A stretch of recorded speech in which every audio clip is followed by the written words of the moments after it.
Hello, we're back. We are. Episode 53? 53. 53. Yeah. 1 year and 1 week. I know, man. Mate's mental. Congratulations. Literally I'm going to say is. congratulations to you. Well, it's a team effort, mate. It is. There's a lot of people behind the scenes. It is, but I remember the conversation a few years ago when it all began. Yeah, let's do a podcast. How hard can it be? Fuck. Yeah, it's not easy, but it's worth it. Yeah, it's completely worth it. It's worked out all right, hasn't it? It has. It has. Last week was alive. Last week, I thought it really well, you know. It's come across all right. Sounds good. Yeah. The videos have landed this morning, so I'm working Oh, on have they? clipping them up and getting I don't them look like a knob, do I? No. Oh, No more than usual. No, I should have known. I set myself up for that one. I certainly did. It looks all right. Yeah? Right. So I'll get them done over the weekend. I'm getting them on YouTube. It sounded great though, considering I always struggle with like the hand mics. Yeah. I always struggle with those. This is great because I know it is all the time. Yeah, I've got Do the you feel lollipop. like you're You got the. You got feel the. like you're going to do a trick with a mic or something? Is that what it is? No. Or are you going to start dancing and singing? Nope, never. Is that what it is? No, what it is that when you have the hand in your mic, I sometimes tend to be a bit flaccid with it and just like start doing all this weird shit and never have it in my hand. It's a conscious thing. You kind of like, I've got this here. I can't move it now. I want to Yeah. talk into it. And so every time you want to speak, you just gotta. Right. It's like you're just gonna sing a blues track. Yeah. Yeah, but Yeah. I can't sing, mate. So Oh, man, that's why I don't live in Wales anymore. They shut the mines and I can't sing. So And they banished you just in case you made the effort.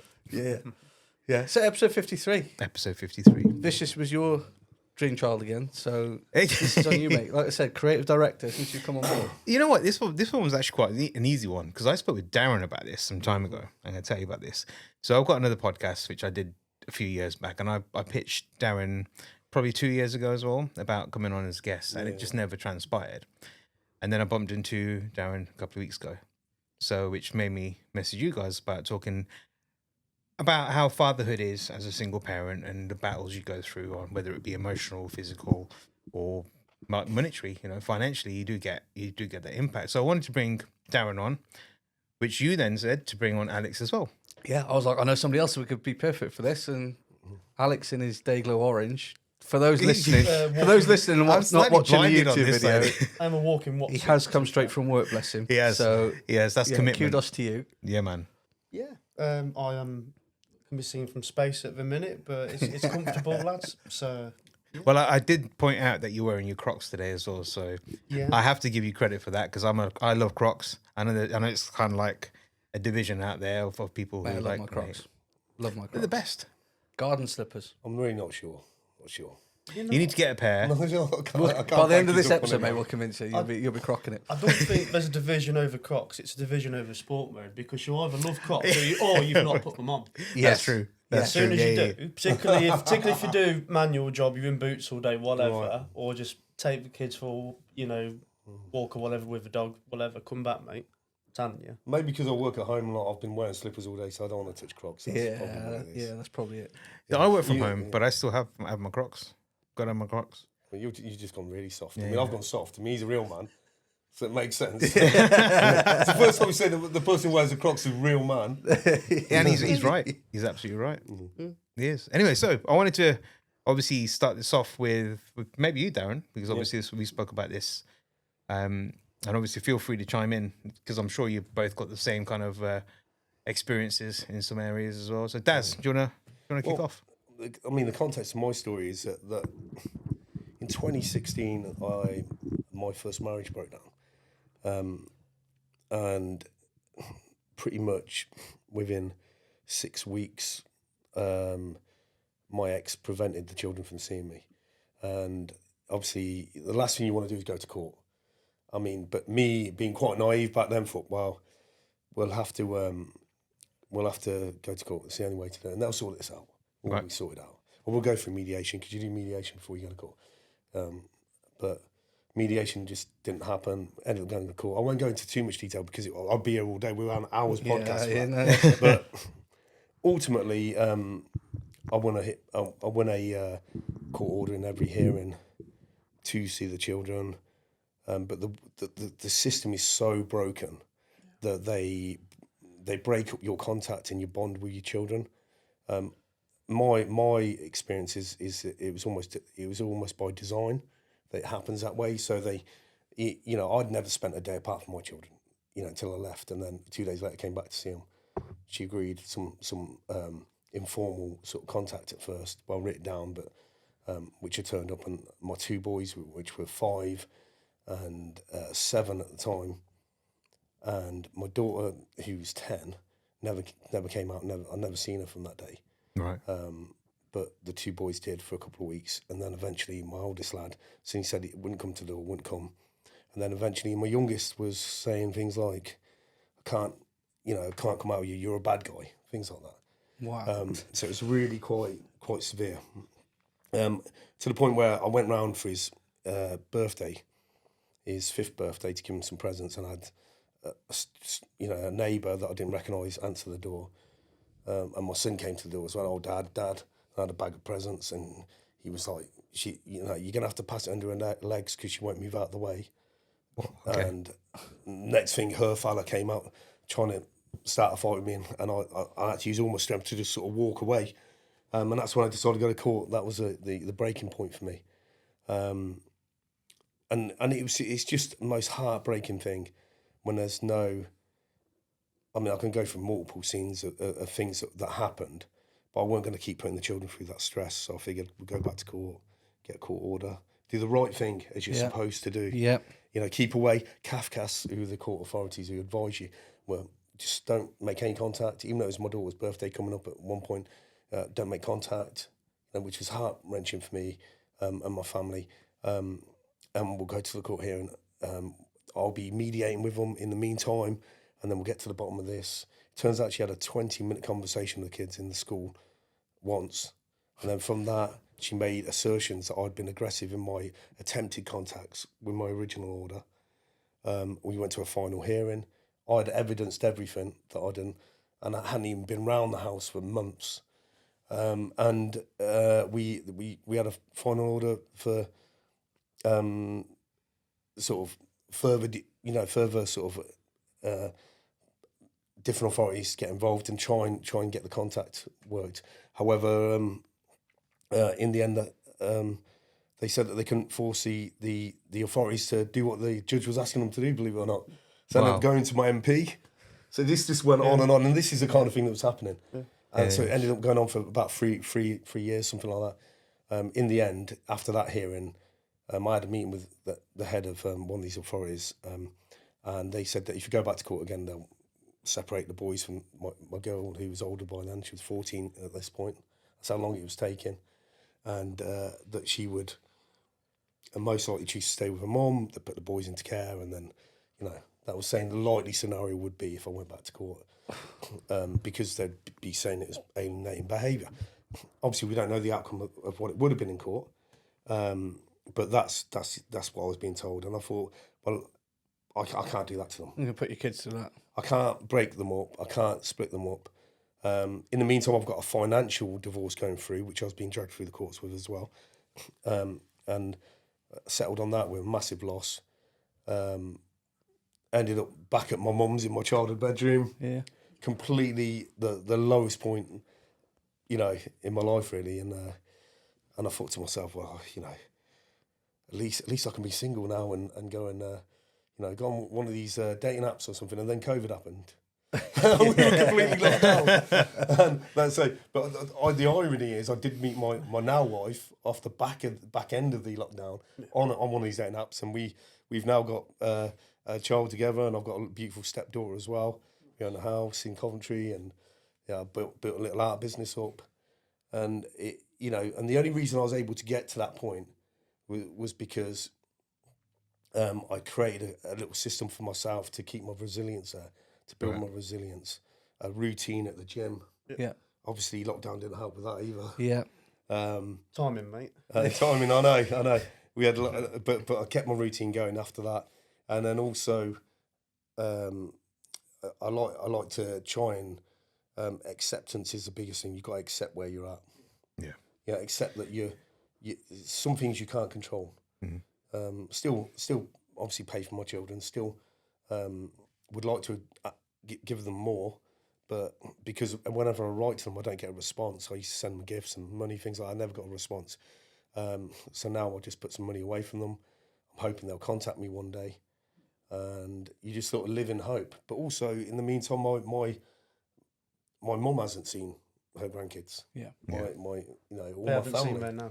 Yeah, they haven't seen their nan. Cousins, aunties, uncles. Yes, it's not always about, say, the dad. Not that it's bad enough for me. I'm a grown man, and hopefully, I've got the resilience to and the strength to build my life again, which I have. But for the children, they have no choice. Yeah. But they technically don't have any say, do they? So No. I mean, my daughter did reach out. She was 17 and she came to my art exhibition in Leamington. But with a completely sort of biased view of things. And I was calmly speaking to her and asking her, trying to put her straight on a few things, but I haven't heard from her since. So the hope is, you live in hope. Yeah. Yeah. Yeah. I mean, I know from conversations Alex and I have had, I get where you're coming from. I've been in a similar situation myself, and I've got a nearly 17-year-old that we had. I left after she was 16 months old when I left home. And from that point onwards, she would be with me every other weekend. She was around all the time. I got remarried, had another daughter. She was Ace. She was probably big sister. And then we had our son in 2020, just off the back of COVID. And we got told, I'm not coming around to see you anymore. Don't want to come around anymore. And that was it. I didn't see her for 18 months. So going from every other weekend to nothing. And then you're constantly fighting against that, what's being said in their ear away from your house, and what stories they get in and things. I mean, she's 17 in February, and she has started to see us a little bit more again now, and she is doing more things. And I think she realises that what she's missed out on, and it's not all what she's being told, but that's the struggle you're up against, isn't it? Yeah, well, this is it. You can't. I mean, when I did speak to my daughter, I tried to say to her that there's, her mum and myself, when we initially broke up, we didn't handle it very well, both of us. So I was trying to take some accountability for it. If that's because I believe that's what she wanted, that's how I was feeling. But she also said, she asked me who was she close to before I left, and I said, well, I didn't leave her, I left her mum. Yeah. But that doesn't seem to be seeping in there at all. And if it was all about me, how come you're not seeing your nan? Yeah. Yeah. Because they almost people parental alienation as if it doesn't exist. Yeah, and that's the toughest thing about it. You're living in this ghost-like world. You ghost to your children, but you're alive, and they'll ghost to you, but they're alive. I don't know if you found it, mate, but I have never been humbled so much in my life. From being, no worries, I can work 6 days a week. Of course, I can have 20 bricks on my shoulder, do this, do that. When you're in a position where you are vulnerable as a dad, and you just want to be a dad, and you go to a group of people who are meant to put children first, and it's just, they're not interested. And then you got to balance that aspect of it. You've got to balance the supporting your mum, your dad, your family who are missing their grandchild. Yeah. And you've got to be strong for them. Mm-hmm. And at the same time, your little one's looking at you like, what's going on? And it's, honestly, mate, we could be here for days. We could genuinely be here for days. Yeah, I can relate completely to what you're saying. Yeah. It's, I said at one point when I was, when Dylan, my youngest, was coming to the door, I said, it's all right, I'll get help. When I had this aggression, pointing at me, and they're trying to set up a situation, they were filming, trying to get me to respond to the usual poke and prevent. Aggression. Yeah. And you're like, well, I believe they were going to help, but they just weren't. Well, you get a reality check, mate. Complete reality check, and representing myself, and even when I win my hearings, I've had a judge tell me, believe it or not, Mr. Rawlinson, I can't enforce I can't force these people to help your children. Yeah. No. It's insane. And people who haven't been through this, it's hard to believe. You can't, I don't think anybody who's been through it, you can't explain it to someone. You have to live it. It's one of his experiences. I wouldn't wish it on my worst enemy. No. I wouldn't. But it's every rational thing in your mind is saying you raise from a little to believe if you work hard, you succeed. If you ask for help, you get help. Mate, I've had 5 counties of social services involved in like that. Right. In 2.5 years. The only reason he sees me is because I took it to court. Right. I'm 3 years in and no one can tell me what I've done wrong other than I work. Well, if I didn't work, that would be an issue as well, wouldn't it? Yeah. I've got 20 plus pages, well, not me, sorry. There's 20 plus pages of concerns with the parent who social worker, an agency woman, advised that my lad lives with. 20 plus pages of concerns. One of them from a Kafka's guardian. But I work. That's a problem. So what do? Do you go home and cry? Do you go in despair? Okay, but you and I both know, mate, parental responsibility, only two people can have that, mum and dad. Yeah. And no matter how much my mum and my dad and all my family, about 30, 40 of them, because, you know, not much TV where I grew up, like, so like my dad's one of six, my mum's one of six, I've got cousins coming out my ears, mate. We've got a hedgerow, we haven't got a family tree. Right? So none of them have any legal recourse to protect my son. None of them do. Yeah. And like how I got to know Back and Forth originally was I lost a good friend of mine, Scott. He was going through the same shit I was. Yeah. But I was lucky to the extent of I managed to get to court. I managed to actually get that sorted.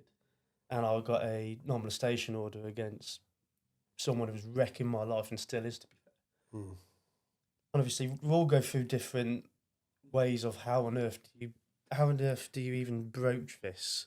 Of trying to like, it's just an absolute shitstorm when you're all in just craft that ain't suited for it, mate. And you're just constantly bailing and bailing and bailing. Yeah. And then, like you said, you carry on putting money to one side for them, tell them that you love them, and just never react. Because that's 90% of the people I've talked to in this situation are facing, is just constantly trying to be provoked. Yeah. Mate, well, as you said, looking at me, a bit of a manly man with me Crocs, I know. Like, but can you imagine the conversations I had to try and get a non-molestation order against a woman? Yeah. With a beard, scar on my face, like, yeah. Like, yes, there is genuinely good workers out there in social services and in Kafka's, there is. Yeah, of course. But they've had years and years of underfunding, so they rely on an agency workers who just come in like I had, make up his mind about me within 5 minutes, wreck my family life. It's just, and he's on £40 an hour for the pleasure, and then he just moves to another county and there's no accountability. Yeah, I tried to put in I went through the, after my case, I went through the complaints process. Yeah. And how long did you have to wait to apply? Funny enough, when I met the head of social services who advised what they'd advised me, they told me they'd been given the wrong, the reason that they weren't willing to help was because they'd been given the wrong files from the court. Oh yeah, so they got the wrong bundle. So they didn't think there'd been a final hearing, and I'd had this final hearing. So best case scenario, that's just a GDPR breach. Yeah. Worst case, children are falling through the cracks, mate. So I put in a complaint through their process, which you have to get an MP to sign off, which I did. Colleen Fletcher MP, it was amazing. Nice. And they went there, and then they just went no administration. We found no administration issues. Yeah. No procedural failures off the Kafka's. Yeah. I thought, well, clearly there was. There blatantly wasn't. It's cost me my contact with my children pretty much. Well, it's cost your children stability. Yeah, it's cost your children the right to know their family, which is by law. They have a right to know their family. Literally, like we could talk for weeks, mate. I know we could. Like you have to experience this because the level of insanity on it is ridiculous. I'm going to take it to a slightly more insane level now. So we talked about, you touched on parental responsibility there. Yeah. So you said two parents have parental responsibility. Yeah. Now, when I got remarried, my ex changed the children's surname at the schools and the local health authority. Right. Without my permission, they changed it by a deed poll. Yeah. They have to have my consent to do that. They do, yeah. So what do? I go to the school and complain. I go to the local health authority and complain. They changed it back, the health authority, straight away. Apologised. The school said, well, it was my son's last year in junior school. He never complained about his name in all this time. And you're talking 4 years on from when I left her at this point, 5 years on. Yeah. Well, 5 years on. And he'd never complained. Well, and all I got from the head was, well, he came in really distressed, trying to scratch his name off his workbooks, so therefore we're changing his name. Well, the law is the law, and when he's 18, he can do whatever he wants. But until then, but they weren't interested. Wouldn't change it back. No, because do you feel not to put words in your mouth, but do you feel it's a case of so I'm being penalised for being an actively involved father trying to protect my child, massively. And I'm sticking my stake in the ground and saying no, because if I ain't here backing my little one up, regardless of how old, Yeah. No one else is coming. Well, yeah, that's exactly it. And yet you get, it's like as if they look at you like you're some sort of abuser. I was just coming to that because you almost you fall into the stereotype. You fall into the obstructive dad. Yeah, You've caused the problems. You've created this, and then because you're there defending what is right, and because you're saying, well, no, you can't do that. You can't. Again, you're coming across as obstructive, pain in the arse dad. Well, I was 100%, mate, 100%. I'd say the saving grace I had is I had a bit of a background as a union man years ago. So I knew how to talk legalese. I knew how to look at people who were just bullies. There's no other word for them, just bullies in positions of power who think they're gods, like, I decide what happens. Like, no, that's not how it works, mate. We've got this thing called rule of law. Yeah. Okay, and the law is the law, and we abide by it. I'm not going to be provoked. Like, your guidelines are this. You took an oath to do this. You're not abiding by it. What are we going to do about it? It's how you phase that. Because if you actually talk to people like that, they don't know how to handle you. So all they know how to do is provoke and wind you up and provoke. Literally like a ball with a flag, just to try and get a reaction. That's exactly my experience with... I mean, I had issues before when I was going through my court cases with getting school reports. Yeah. And I'd been actively involved in their lives at school. Yeah. I'd gone on school trips. I was there at most days picking them up with as much as my ex-wife was. And then suddenly they were like segregating. We had a share with my youngest, who was only, you can't think he's 4 and 5. Yeah. He had, a celebration of work afternoon. Yeah. That when I just left her, like this is a couple of months after, I go in, and she had gone in before me and she moved him out. They allowed her to take him out of the classroom. And they said, well, his books are there. I said, but I can't celebrate with him if I can't see him. They said, his books are there. So how can you say on the one hand you want to actively promote stability and, you want to have structure in the home and you want all these lovely things, about all these tick box words on an assessment. Doesn't matter what body you're in, there will be an assessment form saying, does the child have structure? Is there good routines promoted? Yeah. Okay, well, I can only do that if I'm an actively involved father that I'm trying to be, but you're actively stopping me. Yeah. But you can't tell me why, and you can't give me a reason why. Yeah. And you can't even label anything. Like I say, mate, 3 years I've been through, 2 years I've been through. It was like as if there was an order against me. Yeah. And it never was. Oh, I'm fully aware, and I was like, you talk about feeling like you're going insane. Yeah. You were like, I was like, how can this be? Oh, yeah. And then the second time they put all their work in the foyer area, all the other parents were walking through, and I felt complete. And I went in the office and we had a chat about it. And she was having a go at me. She stood, well, what do you expect me to do, Mr. Ryan? Shouting at me. Well, listen, I understand that you're understaffed. Treat me equally. I understand you're understaffed. I understand this is awkward for you. With all due respect, we're focusing on my son here, his achievement, and trying to celebrate with him and make him feel valued and, important. This is his day. It's not mine. It's not mum's. It's not dad's. This is his time. Yeah. I'm not obstructing you. I'm not causing you any grievance. Yeah. See what I mean? You're like it's changing your thinking and how you react to these. But, honestly, but it's a process, mate. It's no one teaches it. You have to learn it. Yeah. And I don't envy anyone who has to walk down that road. Unless you've been through it, you just you don't know it. Yeah. No. Well, yeah. I mean, my other two were then at their secondary school, and obviously they changed their names there, and I went and spoke to them, and this because also the teacher did it with good timing because it's the last bit of the term, so I'll put in a complaint to Ma that he's out of that school. Yeah. And then they'd gone to the second school, again, breaking parental responsibility because didn't allow me to have any say in which schools they were going to, which is part of it. Yeah. That didn't seem to matter. No, it doesn't because we're dads, mate. Yeah. And then we went in there and it was like, people can't believe that they would do this, but they changed and they said, apologised again. And they took legal advice because I said, well, I'm going to take action if you don't change it. And then he came back and said, you'll have to. We know it's wrong. We know we breach your parental responsibility. But you have to go take us to court and enforce it. Now I just had my new baby, but I couldn't afford to go to court.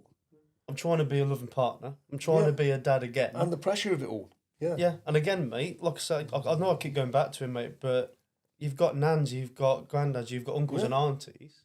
And you're having to be strong for them. Like honestly, 100%.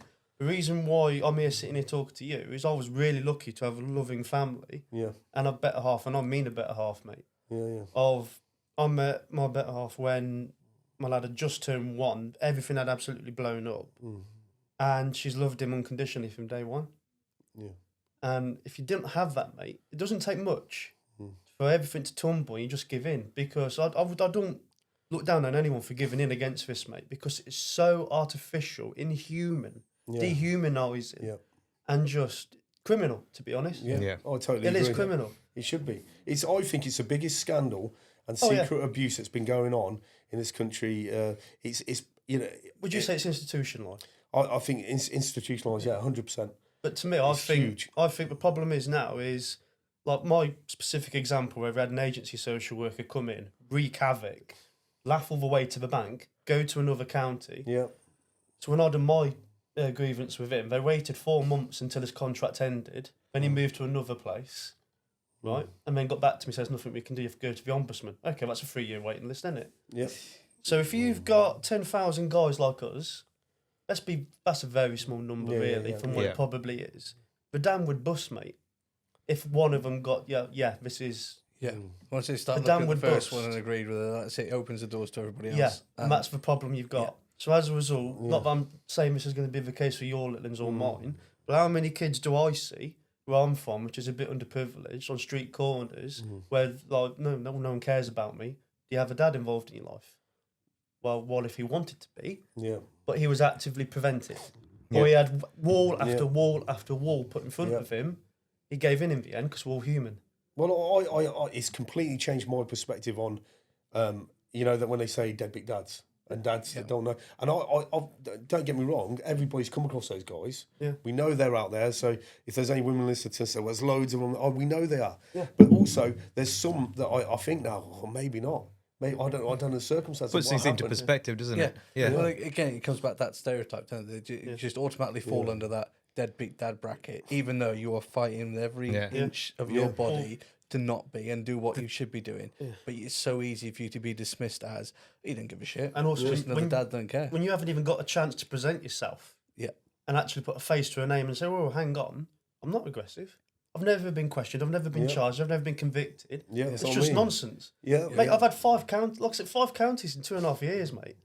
Where literally, my lad will go to one county. There'll be a referral from someone who I have no idea because it's on the other side of England to me. I'm in the Midlands, and then it will be and then just go to another county. Dad's this, dad's that. Yeah, so bounce around. Yeah. Security for obscurity. Yep. Yeah. Absolutely. And it's the exact same like this agency social worker done, just bouncing from county to county. Yeah. Because there's such a delay in information coming because we're so understaffed and we're so overstretched, which I get, but why is that my son's fault? Yeah. Why are these generations of kids growing up without seeing a dad who loves them and wants to be there, wants to teach them how to change a tire, wants to teach them how to do maths, wants to teach them how to spell? Yeah. But we can't, mate. And that is insane. And that's I know I keep saying the word, but there's no other word for it. That's what I say. You just don't know what else to call it. You already said about the stability and making sure the kids grow up in the right stable background and everything else.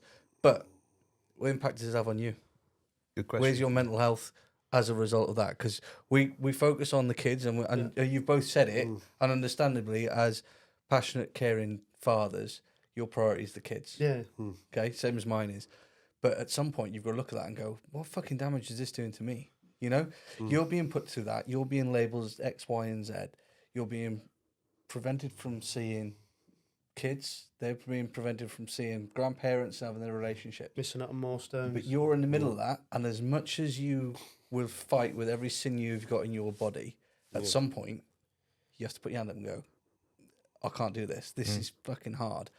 There's no recourse for that. Where's the pickup for that? You know what I mean? Where do you get your support from for your mental health from there? Well, a bit like you, I've got an amazing partner. I mean, she, we were only talking about ladies, how predominantly this is a podcast that men seem to pick up, but actually these things don't happen without women. No, and all the grand bridges that are built and the buildings, and although the majority of them might be designed and built by men, those things would not happen if it weren't for women. No, because women reminded him to get up in the morning and actually go to that interview. They organise everything. Yeah. They do everything. And I've got an amazing support network with my mum, who's also going through this. Yeah. And my extended family as well, my sister, my 2 brothers, and their partners as well, and my nephews. But my immediate family with my wife and my stepdaughter and my daughter, they give me hope because I focus on them, focus on what I can change. I focus on my daily routine. Yeah. You know, get up, go to the gym, look after myself, do my 45 minutes. We talked about this, didn't we, Vish, before? We did. That's how you're on this podcast now. Yeah. Mr. so- Motivator, go on. Yeah, Consistency. He is like Mr. Motivator. I try to be. Yeah, he is. I try to be. About consistency, Yeah. keep a routine, Yeah. get a purpose. Before I had my new little one and my stepdaughter, I had and I was rock bottom. I had to create a purpose. I had to, because the biggest thing, the way they're weaponised in children like this is obviously it's abuse of the children, but the weaponised against the parent is that they take away your purpose. Yeah. You have no purpose. You know, and you're in this hell. Or it eats away at you, mate. Eats away at you. It's purgatory. Is what we're in. We're in purgatory. Yeah.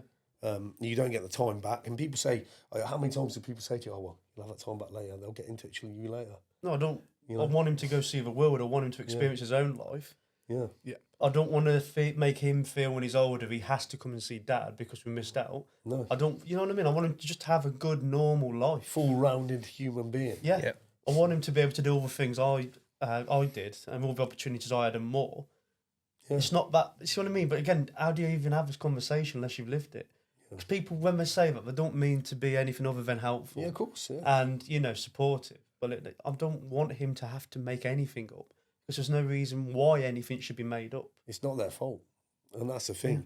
I know that as much as you might have this, like I mentioned that I spoke to my daughter a couple of years ago. Yeah. As much as that might be coming across as on the offensive against me, it's not her fault. No. It's not any of their faults. I don't blame any of them at all. And I said that my door's always going to be open for, and I genuinely mean that. It's never going to be any different to me, and we won't get that time back. We won't. And I want them to be independent and get on with their lives, like you said. But you do go in your head though. I keep a diary, and I was only writing the other day that sometimes I think memories are like a time machine, and you can go back for those moments, like when I was teaching her to ride her bike, and particularly my 17-year-old, my 19-year-old now, because it was her birthday yesterday, and I remember I was only thinking, writing my diary last night, and it was writing about when I was teaching to ride a bike, writing about when we'd go and take our first walks together, and she was in the papoose, and all these memories I have, like crystal clear. That doesn't change, and that she'll have memories too that won't change. That the judge said that you can't delete Mr. Ronson out of their lives. They'll know he's there. They can take that, and that's why the final big part of the big plan, master plan, is always to delete the surname. Sometimes it's quite a frequent thing that happens. Yeah. It's I know a lot of that guys. last little bit that's left. that Right, tether. get rid of that. Get it taken away. But it doesn't change that they're my DNA. Yeah. It doesn't. It's a name. Yeah. It's But when she's going past a shop or whatnot one day, and years from now when she might be looking at having a family or friend have, and she sees a little bike identical for one that you had with her in a park, she'll remember that. Yeah. When my lad's walking down the road and he sees a John Deere tractor go by, he'll remember me taking him to every single tractor showroom I could find. And Poplar Farm on the A5, up by Nuneaton, just saying, mate, like, that man has helped me many wet and crap days, to be honest, when there's nothing to do. No. And, my plans fell through. I was like, right, tractors. And you know what I mean? It is a struggle, isn't it? I mean, I know obviously it's a struggle, but there's levels to this. And like you said, Dan, there is an element of how can I be a good dad and a good partner and a good son and all the rest of it if I'm not good within myself, because this is just insane, and how on earth do you deal with it? And you do hit rock bottom when you just have wall after wall after wall and you're not getting anywhere. No one can tell you what you've done wrong. It's a continuous thing. Yeah. It's not like you're over, like even, and I've grieved as well because I lost my dad in 2011 randomly of a brain tumour. And my youngest son was only born like a month later, and I didn't grieve for him properly. And, that grieving that happens, and you get to acceptance. With this, you grieve from almost daily. Yeah. And then you know, once it becomes a long period of time that it's happening to you, you know that it's never going away. It comes back again, you know, and you sort of manage your own mental health in that sense, because you know there's going to be off days and down days. And I really recognise my own feelings now. And I'll say to my partner, I'll say, I'm really, you know, it'll be a day that I really don't want to go to the gym, you know, but I'm going to go because I need, and she'll say, well, you need to Get yourself out. get you there. And I'll do it. And she's so supportive of me doing that. And then, and I've got my art as well, because Nice. I create sort of Artist 13 Birds. Do a little plug there. I was just Links will gonna be say that. available in the bio. Which are all about sort of freedom and liberty, and maybe because things run on a deeper level, maybe they're about release psychologically as well. Because a lady's dancing in the air of 13 birds, which is a memorial to my dad because he liked birds. And I was born on the 13th, and my eldest daughter was born on the 13th. So the 13 birds is for my daughter. Yeah. And it's a memorial to a living person, but the bird's for my dad, and it's like a living memorial and a tribute to my daughter. Yeah. The first time I've ever told anyone that, but there we go. That's it. No, that's like we said earlier. The name behind Back and Forth, is that personal reason. And when you can attach something like that to something that you're invested in and you're doing, you give it more because it means more to you than it. So that's nice. I like that. But that's the difference in it between a job and a conviction. Yes. Yeah. As in, like, I'm waking up today, I'm battered. I just want to sleep. I'm tired. Yeah. Like yesterday was a 12-hour day. My shoulders are battered. Like just scraped from, you know what I mean? I just want to sleep. Yeah. But no, we're doing this today. Yeah, good. Like That resilience and that, you built that up, and you know. Yeah. Oh, but I used to think I was like, oh yeah, mentally strong. Yeah, of course I am. Like, I went to New Zealand on my own when I was like 20 and back. Done loads of bits and bobs, and I'm like, yeah, proud of that. A few cheeky little wild camps and mountain bits. I'm like, yeah, no problem. Again, got humbled, mate. Got my arse humbled by this. Yeah. And it's a different sort of mental state and not health. Endurance. Endurance, yeah. Endurance and endurance. We've said it here before. We talk about mental health, and everybody's waiting for a label. Like your depression, your anxiety, a schizophrenia or a paranoia or something. People assume that is what mental health is, but it's not. It's the daily grind of the shit that you go through. That to anybody else might be like, it's little. But if that's the cherry on the top of the cake that you've been dealing with, that's enough to break you. Oh yeah. And it can be a tiny little thing or it can be a massive thing. But everybody's life is different. And until, like you say, until you've walked a mile in those shoes, you can't comment, you can't understand, you don't know what's gone on. So the mental health thing, yes, it is, because it's affecting your ability to function day to day. So if that's making an impact on that, then that's a mental health issue. And the biggest thing for me around all the custody stuff and everything that goes on is the impact it has on not just the kids, the affected partner or party of it, which 9 times out of 10 is the bloke. You must find it difficult to like try and actually have any capacity as well. To, with all these emotions flying around, like obviously you're being labelled as the abuser potentially. You're not a good dad, and all these kind of things that you're kind of being made to look when you're not. I mean, I know you. I've known you for God knows how many years, and you're never, in my mind, you never come across like that. And the fact that you're being labelled like that, and this probably goes for you as well. How do you actually able yourself to have that capacity to keep going? Because it can't be easy. Like you said, your dad's passed away. There's other things that go on. You don't have time to mourn. Yeah. What do you do? But yeah, it's definitely a stigma attached to it, big time. Because no matter how many friends you've got out there, that I post things about parental alienation, and I know, and I put a post up on Facebook yesterday about my daughter because it was her birthday, and I've done it every single year. Yeah, I do it for my 2 sons, and there will be people out there going, yeah, there must be a reason. No smoke without fire. Must have been aggressive. But if they could read your whole court file, they would be blown away. Like even I don't believe it. That how the system is so flawed and doesn't put the children first. I can't believe it. So how can I expect other people to believe it? Yeah. But you start to formulate this. You've got this inner strength that actually the only people that really matter are the people that really know you and trust. People who can have their own opinions. You know, Vish, you've been through things as well. Yep. That you've got to. People can be fickle. People can be surface level. Of course. You know. Of course. Yeah. And I think everyone's story is a bit different, but ultimately, there's a lot of similarities there as well, isn't there? Oh yeah, I think we all walk our own paths, but it's still through the bullshit. Yeah. I like my metaphors, mate. Can you tell? But Yeah. but Yeah, it's, I like it. it's true, Well, mate. I had this straight up. conversation today with a lad that emailed the group last night in a bit of a bad way. He's just like, look, I'm looking for help. I found you guys, this, And I said, what you got to realise is that there's as many men as we've got in the group going through stuff. Everybody's story is different.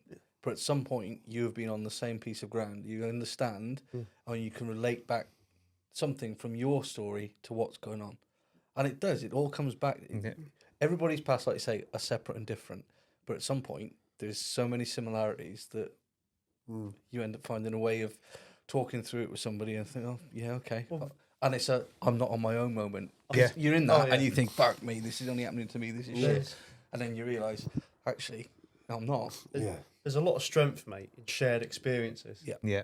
A lot of, I know you said earlier, like, you don't get taught this, you learn it. And, again, wouldn't wish it on anyone, I really wouldn't. But when you meet someone, complete stranger, I mean, we met, 5 minutes before we came in here? Yeah. And straight away, I know for a fact we could talk well until the night. Oh, easily, yeah. And it's just you get it. Yeah. And I think as guys, as blokes, as men, in whatever industry, whatever background, we don't meet up, we don't talk enough, we don't do anything nearly what we should do of addressing this in particular, but as also just in general. Because again, it's got to be strong for mum, got to be strong for my partner. I mean, going back to the partner, mate, like she was my rock for a year and a half, mate. A year and a half of getting through it. And then it's a case of having a space like this and having a group like Back and Forth where you can come to and talk about this. I love that because it's a space away from her. Yeah. Where I don't want to feel like I'm burdening her with it. I don't want to feel like it's the only thing we talk about. It's not. But it feels like it when you have a referral come out of nowhere when you have to drop everything. Yeah. Or like you get something pushed back because I had like 2 weeks off work from stress from dealing with this lunatic. Yeah. And it's just like, okay, that's fucked me up for a good 4 months because I have to be a full year clear before I do it, whatever, like, you know what I mean? Yeah. And you can't explain, you can't reason, you can't rationale with a screen or a form. It's just computer says no. Yeah. And it's, just...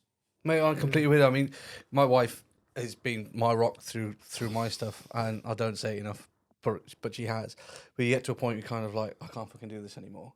And she'll be just there, and she'll be like, just take time out, go and do a walk, go and do something, come back to it, and we'll get you through it. And we're lucky in that the three of us have had that, and we've had that support. But we've spoke about the toxic masculinity side before, and that's exactly what you're discussing there. You don't want to label somebody else with all your crap because you're the man, you're the one that's got to be protecting, you're going to look after everybody. And if you're offloading onto somebody else, you're like, fucking hell, that's not what blokes do, is it? You know what I mean? And, and then you think, like you said it yourself, Alex, you feel like you're burdening somebody else. You're not, because they're there, they've already provided that support and they're there to help you. Yeah. But in the back of your head, you're like, you've got enough of your own shit going on. You don't want to take my shit on as well. And then you feel more crap and you just a spiral into that. Cycle and a cycle. And that's without just, work, paying bills, getting injured, boiler's gone, car's gone, shit. Daily admin. Shit. Dog shit in the carpet. Which is stressful enough anyway, in general, isn't it? Yeah. It's like we try and run our business on the side. We've got 2 little children. Yeah. Trying to be, we got so many Butlins holidays and things in there. It's insane. We did one in winter. Don't do it in winter time. No offense to Butlins, but don't do it in winter time. We did that winter wonderland thing.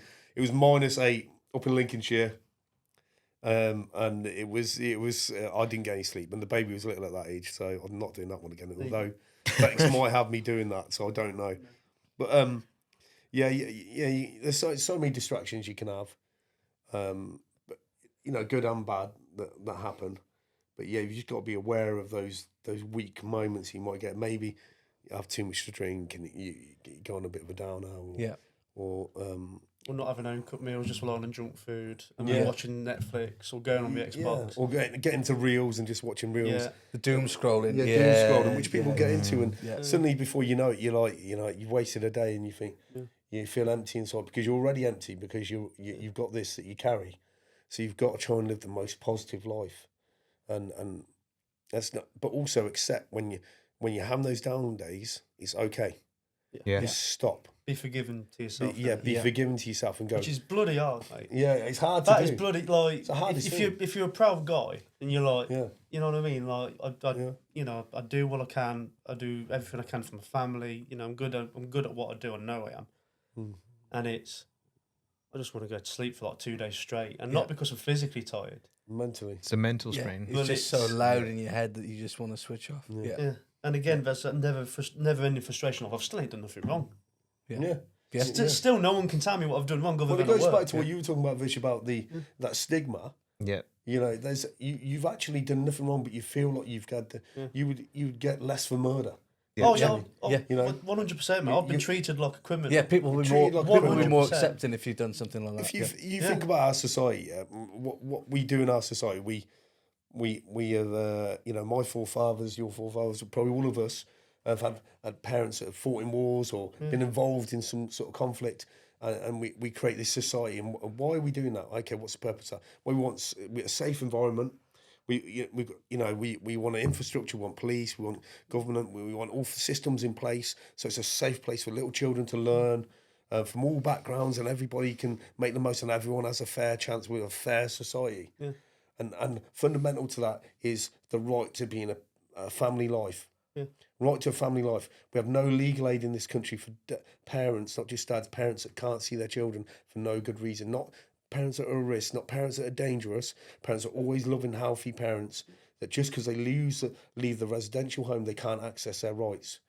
And that just can't be happening. But it happens because that's a fundamental thing as to why we're here. Yeah. Why are we here if we can't, if I said to my grandfather, before he went to World War II, okay, well, actually, you won't, they're going to take all your rights away to your children. Would he be going out there? Would he be going to stop fascism? Well, he probably would have still done it. But the point is... Yeah, why am I going off to... Like, it's a fundamental thing. How can you have a society that doesn't allow parents to see their own children for no good reason? Mate, my granddad was Royal Marines. Coalmine at 13, 16 Navy, 18 Royal Marines, did the war, come out. He watched his younger brother die of TB in the 20s, 30s, mate. Again, coal mining family, couldn't afford no NHS. Yeah. Couldn't afford to even pay to see a doctor, let alone get any treatment, right? Yeah. And then went through the war and seeing who of his kids do well, seeing one of me aunties, I think, first person in the family ever go to uni, Ace. If he was here now, mate, and he was seeing the crap I've had in the last 2-3 years, and he was watching his great-grandson literally do zigzags over a map of the UK, literally from Midlands to the East Coast, then back, then down to the South Coast. He'd be doing somersaults, mate. Yeah. He would be doing... He'd be turning, wouldn't he? He'd be like... Yeah. What have I wasted? But then again, like, he'd be accused of being aggressive because he'd be passionate. Yeah. And I'm not saying... but again, as soon as I said that, I'm having to go, no, because that will be immediately qualifying it. It would immediately be misconstrued and it will be turned. Yeah. Yeah. No, passion is when you're crying, when you've got water in your eyes, when all you want to do is be a father. All you want to do is hold your little tight, give them a kiss and a hug, tell them that you love them, tell them that you're proud of them. Tell them that you're absolutely brilliant. There's nothing wrong with you whatsoever. That is passion. That's what I mean when I say that. I mean, I'm having to give a disclaimer for Christ's sake. This is how mental it is. It's that justification, isn't it? Yeah. You've got to justify yourself. You qualify everything you say. You have to qualify because you're like, as you said, somebody will listen to that and go, "It's exactly what we're talking about." You say you're just aggressive. You're this, that, and the other. You're not. You're just passionately defending and caring about.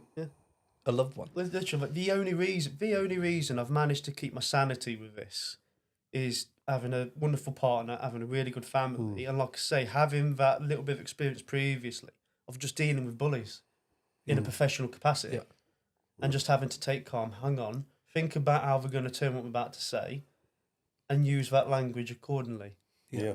And it's just bollocks. Yeah. There's no other word for it. Well, We're not programmed to be like that. It's just nonsense. But there you go. You've got yourself who's had the experience like that.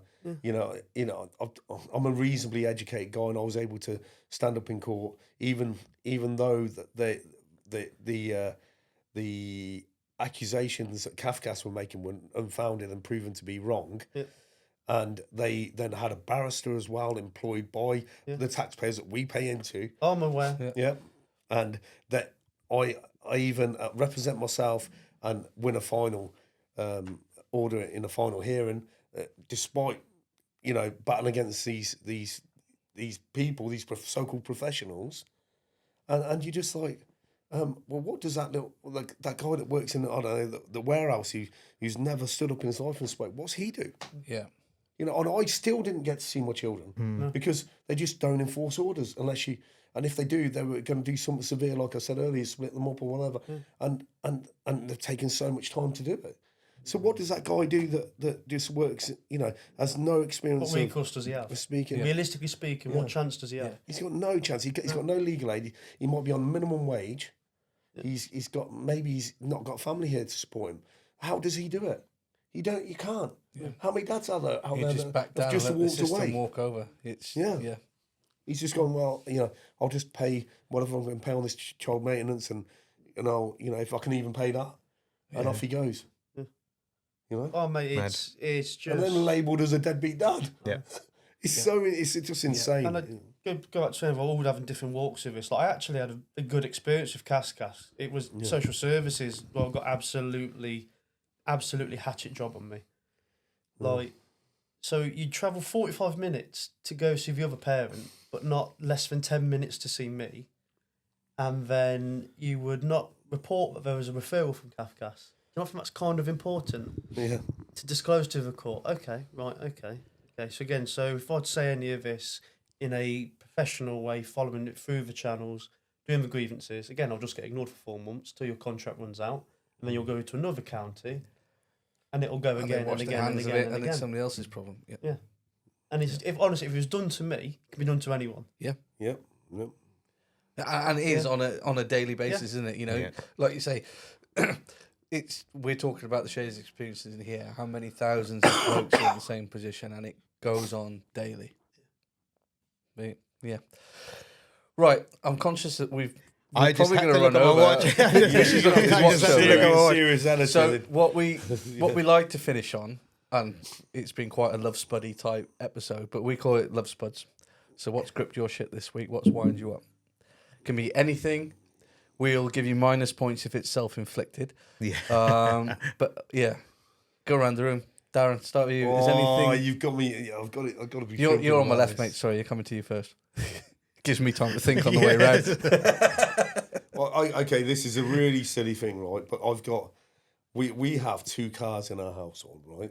I've got a reasonably new one, which is decent, and my wife obviously drives that.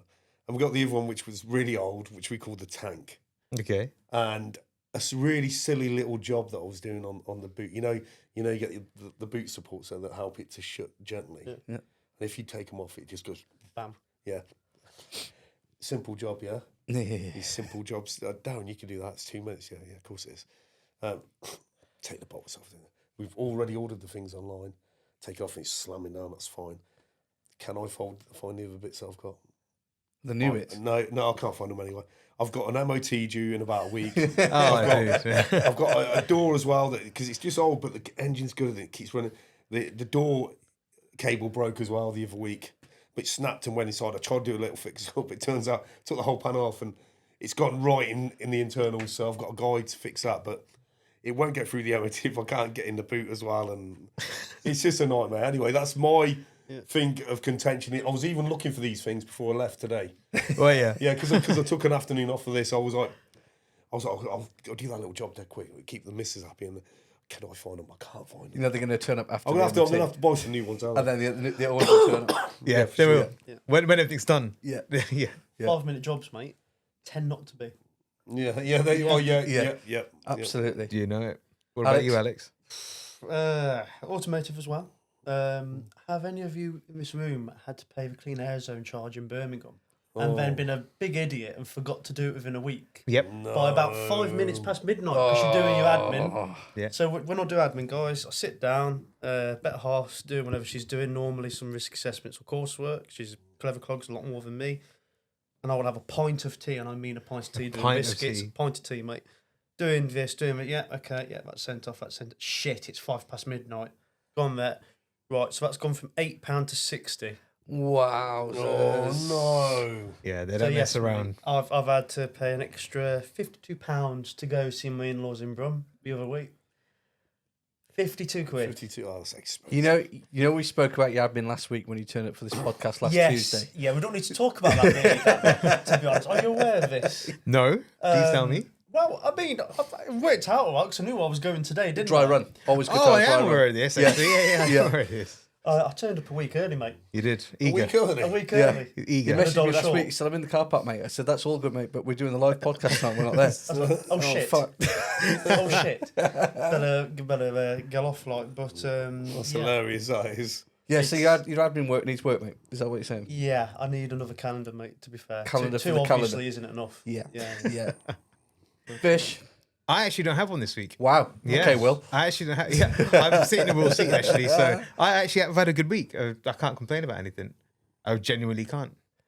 That's about Decorating. it. Only the only one complaint I do have is my bladder control, which was last week on Mate, the you live proved that podcast. on the live podcast last week. Do you know what it was? You just walked off I just had stage. to- I heard it. Yeah, I heard just it. I was went- like, fucking hard. I had to go. I had to go, and sometimes it's just when nature calls, isn't it? You know, a lot of my friends call me. They don't call me Vish. They call me Piss. Yeah. I And can there's see a it. reason why. I can see it. We But just that's sat it. on No, stage. Just other than gets that- up. Term of endearment, mate. It Like, is. You know, yeah. He just gets I'll up, take fucks off it. for a piss. I'll take it. It's all right. I need one in a minute. But besides Decorating, that, mate. decorating. Go on. Decorating. The wife has decided we're going to decorate the lounge. Not wallpaper. Oh yeah. I can't fucking wallpaper. That's I hate horrible it. wallpaper. Yeah, so It's so awful. finally we've agreed to keep the wallpaper that we've got, and we changed the painted wall to match the colour on the wallpaper. So that's fine. Right. But the fucking decorate. I mean, she's done it all. I mean, I'm not going to say I've gone and painted any walls. She's done it all. But it's the prep work, the cutting in. Yeah. Oh, mate, no. Why? Now I can see why people pay decorators to Yeah. come Oh, in yeah. and do Yeah, shit yeah. because not for me. Or like. Yeah, so hopefully get another 5 years out of this and then get somebody else to come in. Or move house. That would be easier. Just move. It does get to that point, though, doesn't it? It's like as soon as they make you talk, I was like, should we just move? Yeah. Yeah, we're already having those conversations. We're trying to get the kids to secondary school and then we think about moving. But yeah, I We hate bought it. a little bit of a doer-upper because that's the other thing when you go through these things is especially divorce, you kind of, I mean, luckily, like we were okay and we got this place, but we got a house that needed a bit of doing up in a good area, and we ended up, but there's wood chip everywhere.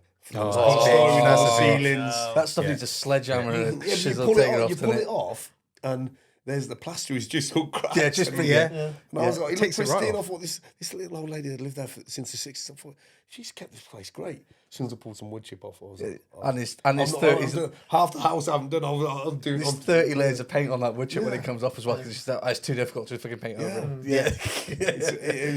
And the polystyrene ceilings, which are a fire hazard, you have to Yeah. take them down. Yeah, you got to take them down. Yeah. That's That right. took us some time. That did as well. And it's a big house, so yeah. Yeah, decorating sucks, man. It's rubbish.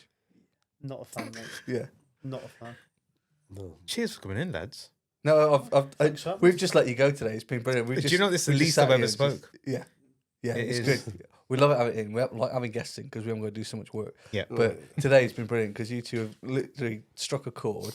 You're both on the same page of where you are, and you that passionate about it. It was like, I'm not going to interrupt you. You just go for it. Just fill your boots. It needs to be said. Yeah. So appreciate you both coming in.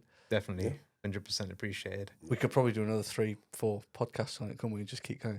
We Oh, could have mate. done like a 3. Yeah, we could have actually Do done a 3 three-parter, episodes on couldn't this. we? Yeah, Yeah. 3-parter. You could do one about coping mechanisms of the bullshit. How do you Yeah. calm yourself down first? Then how do you find a good outlet? Yeah. And you can do. Oh, mate, there's levels to this. There is. Yeah. There is levels to this. Yeah, definitely. I appreciate you asking us on as well, and really, really do. It's good to make the awareness, get the awareness out. I'm a part of a few little parental alienation groups here and there. I don't play an active part as such, but I share a few bits here and there, and it's just all about making people aware of it because they're Some people secret don't know family it, though. courts. It's just secret. Yeah. Well, this will be out on Thursday, so let them all know on all your groups that the podcast will be out on Thursday. and we'll spread it around as much as we can. Now, we like to do this little sign-off at the end. Alex, I'm pretty certain you know about it. Darren, I don't know if you've listened to our podcast before. We saw you're no not pressure if familiar you yet. haven't. So we have a ban on using a certain C word. Not a ban, but a quota, shall we say. It's That's reserved for the special term. occasions. Yeah. So we've adopted our sign-off, and it's quite simply, see you Next. Tuesday or Thursday? Thursday. Thursday. That'll do it. Good Thursday. effort, mate. See you next Thursday. See you next See you next Thursday. See you next Thursday. Cheers, boys. Cheers, boys. Cheers.